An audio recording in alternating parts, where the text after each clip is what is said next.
Hello and welcome to the back 180 in or switch back 180 in tutorial. If you're doing them switch, just follow these exact steps in your switch stance and just make sure that you can do all of the kind of prerequisite tricks first in switch, and most of those should be available on my channel, so if you check that out you can find a tutorial for most of those if you don't know how to do them in your switch stance yet. When you're doing back ones in, the first trick you're going to want to make sure that you've got down before doing it is a front blunt continue 2, or if you're doing them in switch, a switch front blunt continue 2. And the reason for that is it's going to give you a lot of confidence that you know that if you don't quite make the whole 180 in, you're going to be able to kind of swivel it underneath you and move that board into the kind of 180 position that you need without falling over. In terms of the approach, ideally you actually want to ride in with your arm, with your front arm a little bit in front of your body, so that when you pop the 180 you aren't going to have to work as hard to stop your spin, because otherwise you're going to kind of find that you spin out. However, if you're just trying this trick for the first time and you're still not that confident with your 180, if you wind up a little bit, that's not a problem, it's still going to work. You'll just probably find that you 180 out a little bit at the end, which isn't a big problem. The other thing to talk about in your approach for a back one in is making sure that you're running in nice and parallel to the rail with a pretty flat base with just a tiniest little bit of pressure on your toes. Once you get to the takeoff of the feature, you're going to give a little pop and you're going to lift both of your knees up. Once you're in the air, then spin. If you start to spin too early, you're going to find that you actually drift across the rail and come off early on the far side. So make sure you pop and then turn. There's a little bit of a delay there. And make sure that you lift both of your knees up so you can try and land with them kind of on the rail more or less at the same time. You'll generally find your back foot lands a little bit first and you can kind of swivel it in from there.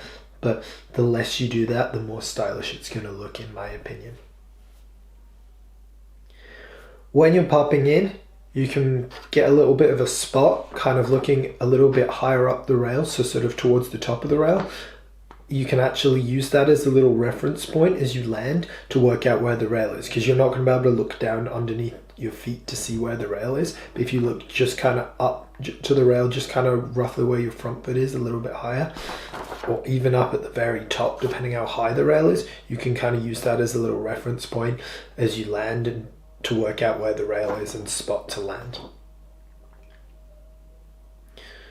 Another thing that I find quite helpful is to kind of keep my back foot toe down a little bit as I'm popping my 180, so that I can kind of use that to grip the side of the rail a little bit and stop me sliding off over the far side, because obviously we've got this momentum traveling towards the rail from where we've jumped, and rails are pretty slippery, so it's going to kind of allow you to drift all the way across the rail.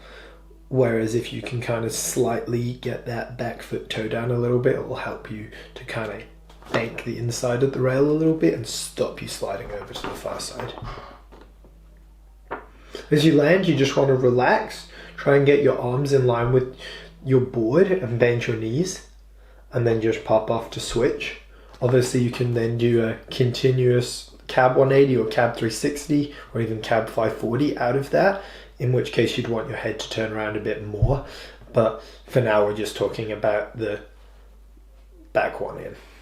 In terms of little practice exercises you can do before learning this trick, I find it quite helpful if you start standing still just next to a little log or a tube or a rail that you've got on the ground and just do some little hops in. You can do this in your garden in the summer or whatever. It doesn't need to be on snow, just on a little carpet in the house, and just practice jumping from standing still into that 180 so that you get confident with that body movement and what it feels like without having to worry about moving and it all being very fast and scary.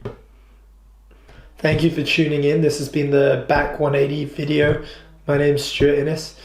Hopefully it's been helpful and you've learned something.